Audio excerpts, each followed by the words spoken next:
ISI has now been exposed. Intelligence inputs have revealed that terror outfit Jaish-e-Mohammed is now moving away from traditional arms and preparing to arm itself with high-tech weapons.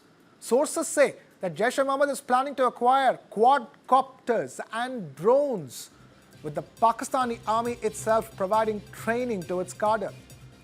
Nearly half of Jaish's entire funding goes into weapon purchases, and now with ISI's backing, black market deals for machine guns, rocket launchers and mortars are also underway. This signals an attempt to modernize terror operations against India. The worry for security agencies. Jaish is closely tied to the Tehreek-e-Taliban Pakistan, which has already carried out drone strikes in the past. Funding too has gone digital, with Gulf money routed through online wallets and transactions. Every year, Jaish gets around 800 to 900 million Pakistani rupees, money that's being pumped straight into weapons and networks. After setbacks in Operation Sindoor, Jaish chief Masood Azhar is rattled but determined. Terror launch pads are being rebuilt, and groups like Lashkar and Jaish are openly raising funds again. Security agencies warn that access to drones will multiply that threat manifold, making smuggling and attacks far easier. This high-tech terror shift driven by the ISI is now a grave concern for India. We have Jitendra Sharma now joining us live for more on that. Jitendra, बताइए ये जो latest खबर आई है, ये काफ़ी बड़ी षड्यंत्र रचाया गया है पाकिस्तान के ISI की तरफ से।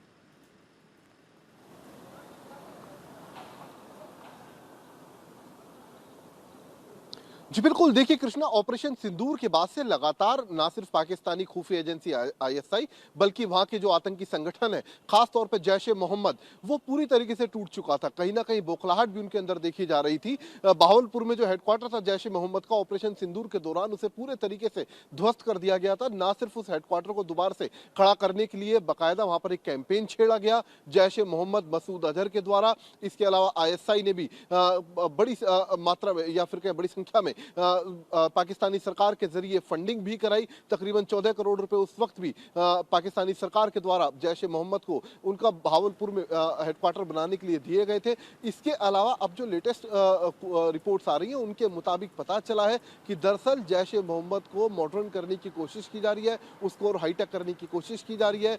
जैश-ए-मोहम्मद जैसे आतंकी संगठन के बेड़े के अंदर न सिर्फ मशीन गन, रॉकेट लॉन्चर, बल्कि उन्हें यह भी सिखाया जा रहा है कि आखिरकार ड्रोन से किस तरीके से हमला कर सकते हैं। क्वार्टर ड्रोन उनको दिए जा रहे हैं, उनकी बाकायदा ट्रेनिंग उनको दी जा रही है। और ये जो ट्रेनिंग है, हैरानी की बात यह है कि ना सिर्फ पाकिस्तानी सेना के कैंप्स के अंदर दी जा रही है, बल्कि ISI खुद एक निर्धारित स्थान पर जो जैश-ए-मोहम्मद से जुड़े आतंकी हैं, जो लड़ाके हैं, उनको इन ड्रोन से हमले करने की ट्रेनिंग दे रहा है।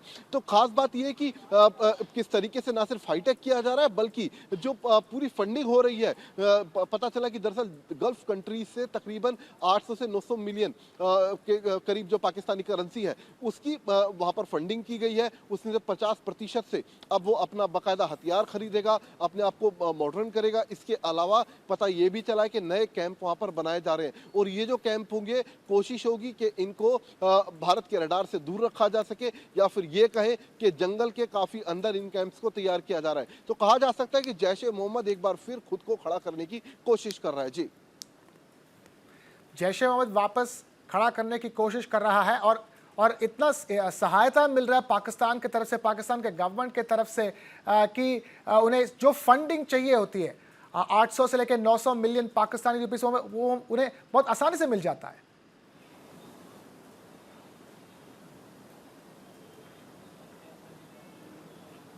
जी बिल्कुल, देखिए ना सिर्फ पाकिस्तानी सरकार की तरफ से इन आतंकी संगठनों की मदद की जाती है, लगातार अंतर्राष्ट्रीय पटल पर हिंदुस्तान कई बार इस बात को उजागर कर चुका है, पाकिस्तान का चेहरा बेनकाब कर चुका है, तमाम खुफिया रिपोर्ट्स इस बारे में आई है और यही वजह है कि बाकायदा इन्हें अंतर्राष्ट्रीय स्तर पर ना सिर्फ इन आतंकी संगठनों को आतंकी संगठन घोषित किया गया, इसके अलावा उनके ऊपर तमाम तरीके के प्रतिबंध भी लगाए गए हैं। और हाल में अब जिस तरीके से जैश ए मोहम्मद खुद को खड़ा कर रहा है, ये साफ जाहिर है ISI उसकी मदद कर रहा है, पाकिस्तानी सेना उसकी मदद कर रही है और जो फाइनेंशियल मदद है वो कहीं ना सिर्फ पाकिस्तानी सरकार की तरफ से की जा रही है, बल्कि जो गल्फ कंट्रीज है वहां से भी बड़ी मात्रा में या फिर कहें बड़ी संख्या में इन तमाम आतंकी संगठनों को खुद को रिवाइव करने के लिए वहां पर पैसा भेजा जा रहा है और ये जो पैसा है वो इलेक्ट्रॉनिक वॉलेट के जरिए इन तक पहुंच रहा है और उसी के जरिए लगातार नए वेपन्स खरीदे जा रहे हैं। खास बात यह रिपोर्ट्स के अंदर यह भी लिखा हुआ है कि जो वेपन्स है ज्यादातर वेपन चाइना से खरीदे गए हैं, ना सिर्फ ये ड्रोन बल्कि जो मशीन गन है, जो रॉकेट लॉन्चर है,